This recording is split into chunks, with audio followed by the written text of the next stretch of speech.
आपण पाहत आहात केएस न्यूज मराठी।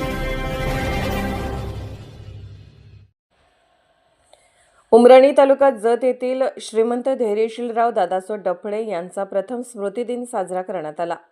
श्रीमंत धैर्यशीलराव दादासो डफळे यांच्या प्रथम स्मृतिदिनानिमित्त प्रमुख पाहुणे म्हणून वेदमूर्ती आप्पाजी बबलादी मठ, परमपूज्य अक्का महादेवी माताजी उमराणी मठ, अध्यक्ष श्रीमती अरुणादेवी धैर्यशीलराव डफळे, सचिव सौ दीपाली राजेश शिंदे सरकार तोरगल, सौ भैरवी रघुराजे आगरे सरकार अलिबाग, उमराणी हायस्कूल उमराणीचे मुख्याध्यापक उमेश चव्हाण सर, खोजणवाडी हायस्कूलचे मुख्याध्यापक MB बगली सर, सर्व शिक्षक शिक्षकेतर कर्मचारी वर्ग आणि विद्यार्थी ग्रामस्थ मोठ्या संख्येने उपस्थित होते।